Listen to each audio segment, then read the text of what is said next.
friends. We are getting ready to finish up Junie B Jones and Sneaky Peeky Spying.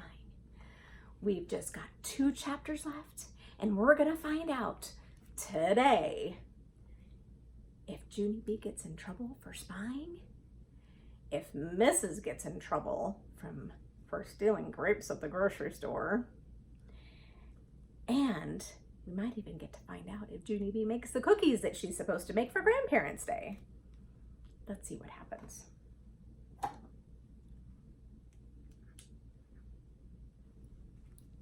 Chapter 7, Sour Grapes.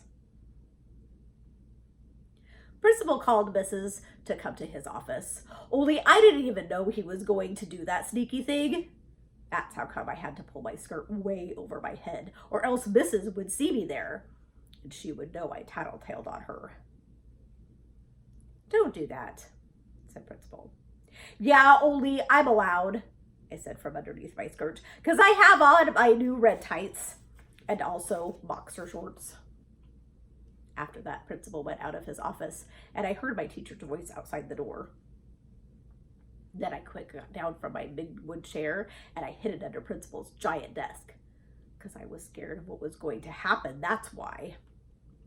I stayed quiet for lots of minutes. Then I heard feet come back in the office, and so I made my breath very quiet. Junie B Jones, said Principal. She might be hiding, said Mrs. She's good at that, you know. And so just then I had to think of something very quick, or else they might come looking for me, I think. Yeah, only Junie B Jones isn't hiding, I said in a scary voice. Junie B Jones had to go home.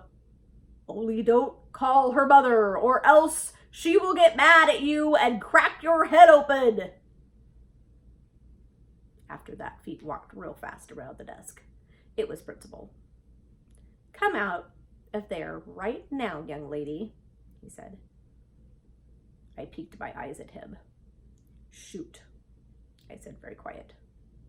Then I had to sit in the big wood chair again, and Mrs. sat down next to me. Except for I didn't look at her, or else she might be making a fist at me.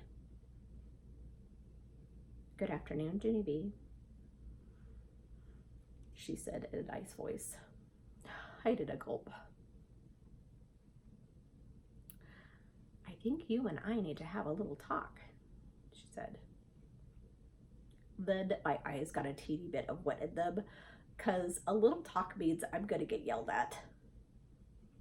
Yeah, only I try not to tattletale on you, I said very quick, because I didn't want you to go to jail for stealing grapes, and so I kept it a secret inside my head, and I didn't talk. And Grandma Miller thought a dead cat got my tongue. Only today, Lucille said my head was gonna blow, and so that's how come I registered the nurse for a Band-Aid, and she took me to Principal, and then my secret accidentally slipped out of my lips. She dried my eyes with a tissue. It's okay, Junie B, she said.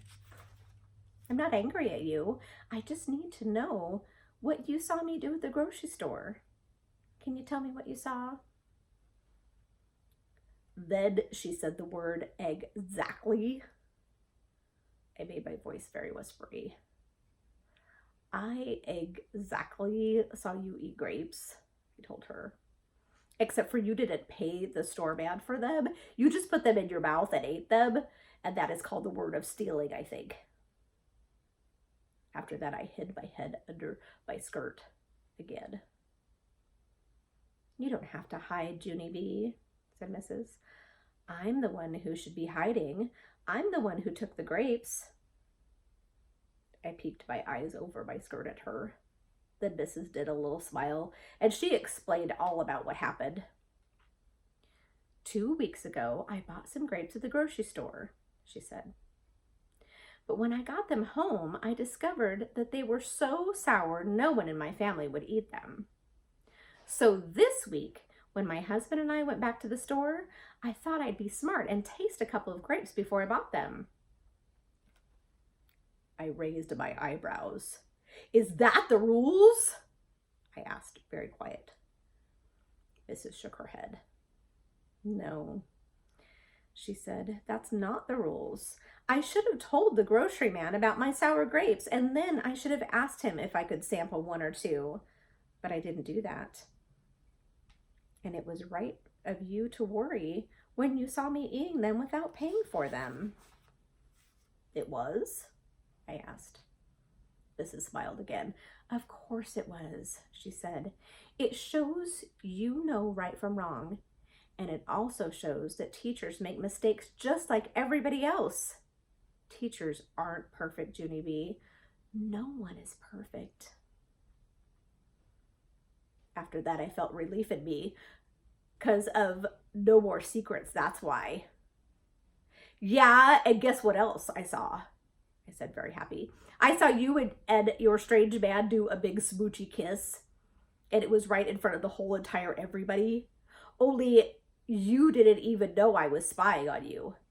Because I'm not actually allowed to do that sneaky thing anymore. Only my mother never even found it out. I smiled, very proud of myself. Except for Mrs. didn't smile back. And Principal didn't smile back too. Because guess why? Another secret just slipped out. That's why. Okay. We're at the last chapter, chapter 8, Grandparents' Day. Let's see how the whole thing gets wrapped up, shall we?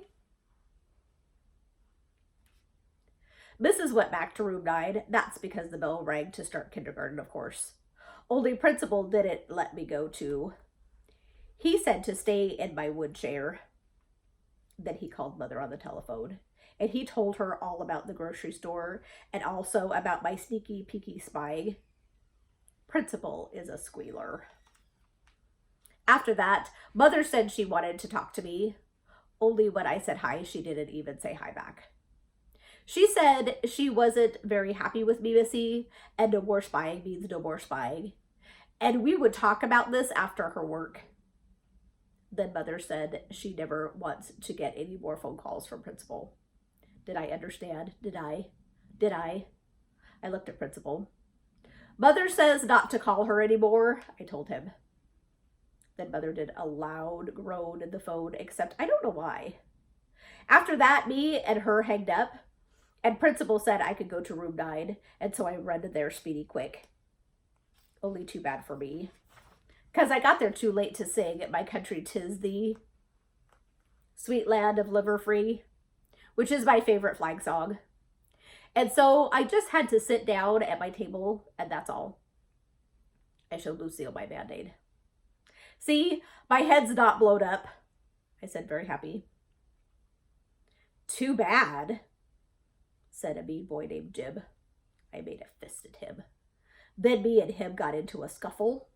Scuffle is the school word for I accidentally tore his shirt. Only guess what? I didn't even get in trouble. Because just then the grandparents came to room 9 for Grandparents' Day.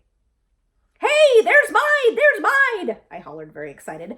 Mine is the grandpa with the baldy head. Mine too, said a girl named Charlotte. Mine too, said my boyfriend named Ricardo. Then a grandma with blonde hair came in, and she had on long red fingernails and dangly earrings with jewels on them. That's my Nana, said Lucille. I smiled at her. Your Nana looks like a money bags, Lucille, I said. After that, another grandma came in, and she ran over to that Jim I hate, and she tried to hug him very tight. Only that meeting Jim just kept on standing there, and he didn't even hug her back. I tapped on her. I will hug you, I said. And so then me and her hugged real tight. I hate your grandboy, I said, very sweet. Just then Mrs. clapped her loud hands together, and she made the grandparents sit down in the back of the room.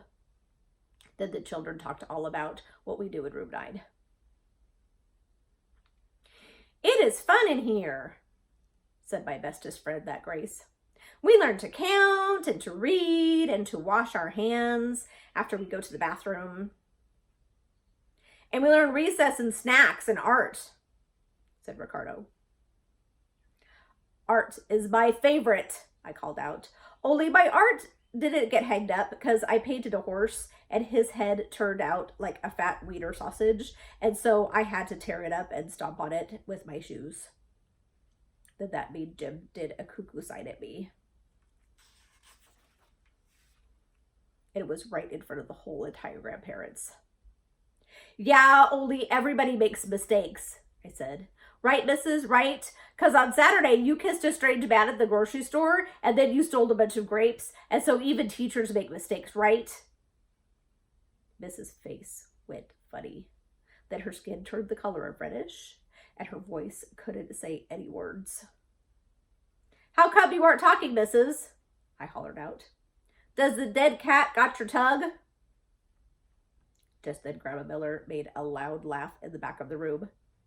Then I heard my grandpa laugh too, and pretty soon lots of other grandparents were laughing and laughing. Hey, it sounds happy in this place, I hollered. After that, Mrs. didn't look so reddish anymore. Then we got out the refreshments, and Grandma Miller helped me put my cookies on a plate. Mrs. made an announcement to room 9, and she said only 2 cookies apiece for the children, except for I ate 4 delicious chocolate ones and nobody even saw me. Only that's not called stealing. That's called extras. After the refreshments, the grandparents had to go home to their house, and so I hugged my grandma and my grandpa very much. And then I hugged that meaty Jim's grandma too, and also Lucille's money bag's Nana. I love your earrings, I said. Then Mrs. saw me being polite, and she smiled very nice at me. Mrs. has white teeth. They are just like Grandpa Miller's teeth, only hers don't come out, I think. Except I'm not for sure positive, and so guess what? I still wish I could hide in her hamper. That's what.